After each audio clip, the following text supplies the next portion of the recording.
একদিন একদা হাসানে হোসেন ফাতেমার জিগায়ে, একদিন একদা হাসানে হোসেন ফাতেমার জিগায়ে কি বলো জননী কে বড় ছোট আমেরা দুনিয়ায়, বলো জননী কে বড় ছোট আমেরা দুনিয়ায়।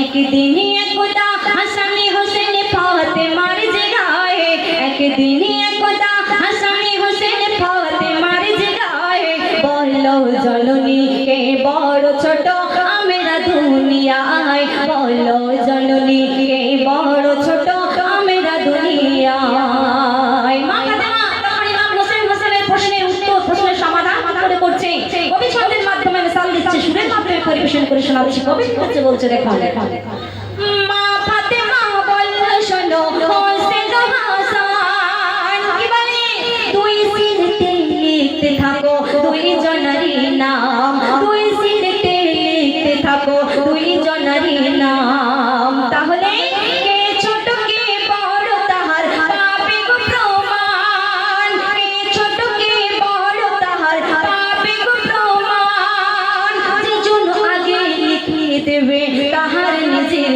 নাম, যে জন আগে লিখে দেবে তাহার নিজের নাম। আরে একই সাথে, আরে একই সাথে দুজনে লিখে ফাতেমার জিগায়ে, আরে একই সাথে দুজন লিখে ফাতেমার জিগায়ে, বলো জননী কে বড় ছোট আমেরা দুনিয়ায়, বলো জননী কে বড় ছোট আমেরা দুনিয়ায়।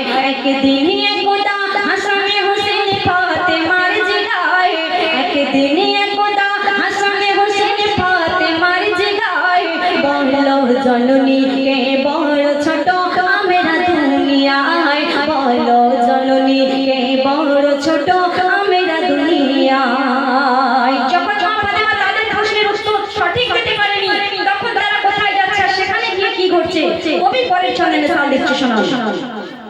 হাসানে হোসেন ছুটে ছুটে পিতা আলীর কাছে যায়, কেন? আরে একই প্রশ্ন পিতার কাছে তারা জানতে চায়, একই প্রশ্ন পিতার কাছে তারা জানতে চায়। আর তখন বলল আলী দুইটি ডালিম পারো দুই জনা, বলল আলী দুইটি ডালিম পারো দুই জনা, সেই তো বড় যার ডালিমে হবে বেশি দানা, সেই তো বড় যার ডালিমে হবে বেশি দানা। দুই ডালিমের দানা সমান পেয়ে পিতাকে জিগায়ে, দুই ডালিমের দানা সমান পেয়ে পিতাকে জিগায়ে, আপু বলো কে বড় ছোট আমেরা দুনিয়ায়, ও আপু বলো কে বড় ছোট আমেরা দুনিয়ায়।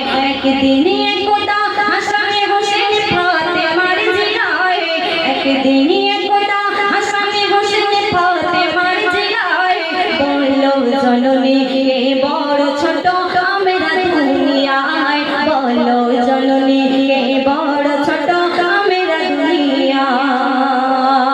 পিতা আলীর কাছে গিয়ে যখন তারা তাদের প্রশ্নের উত্তর সঠিক পায়নি, তারপরে তারা কোথায় যাচ্ছে, সেখানে গিয়ে কি হচ্ছে, কবি পরের ছন্দে মিসাল দিচ্ছে শোনাও।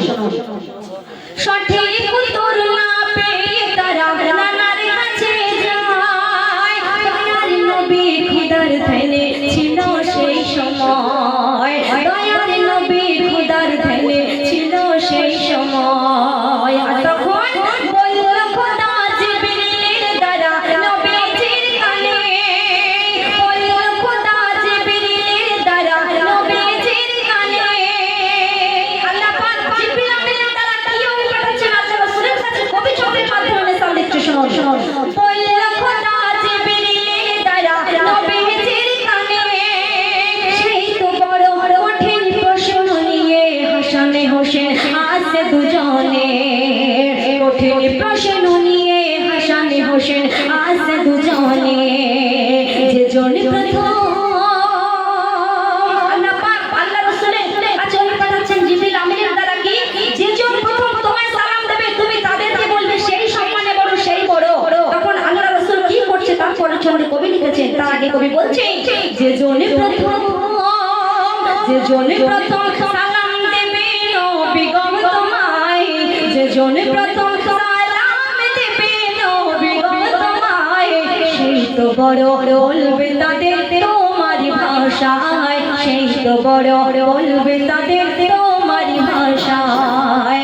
একদিন একদা হাসান হোসেন ফাতেমার জিগায় বলো জননী কে বড় ছোট আমরা দুনিয়ায়, বলো জননী কে বড় ছোট আমরা দুনিয়ায়। একদম শেষ কথায় যখন তারা তার নানার কাছে এসেছে আল্লাহ রাসূল তাদের প্রশ্নের উত্তর কিভাবে দিচ্ছে, সমাধান কিভাবে করছে, কবি একদম শেষ কথায় মিসাল দিচ্ছে। কবির নাম শুনবেন, কবি লিখছে বলছে দেখুন হাসান হোসেন ছুটে ছুটে হাসান হোসেনের হাত ধরে ছুটে ছুটে যায়, দেখে দেখিল নানা বসে আছে এক গাছের তলায়, দেখিল নানা বসে আছে এক গাছের তলায়। আর তখন দেখে হোসেন হাত ছেড়ে আগে ছুটে চলে যায়, দেখে হোসেন হাত ছেড়ে আগে ছুটে চলে যায়।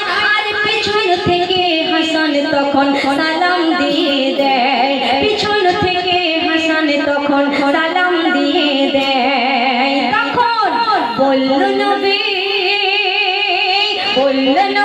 সেই তো বড়, বলল নবী সেই তো বড় যে সালামের কদর দেয়, বলল নবী সেই তো বড় যে সালামের কদর দেয়। শোনো ও মুকাব্বির, শোনো ও মুকাব্বির সালামের কদর করিস সর্বদাই, শোনো ও মুকাব্বির সালামের কদর রাখিস সর্বদাই। শোনো ও সাজিনা সালামের কদর করতে ভুলিস না, শোনো ও সাজিনা সালামের কদর রাখতে ভুলিস না, শোনো ও সাজিনা সালামের কদর করতে ভুলিস না, শোনো ও সাজিনা কান দিয়ে শুনে রাখো না, শোনো মা বোনেরা এই কথা ভুলে যেও না, শোনো ও সাজিনা সালামের কদর করতে ভুলো না।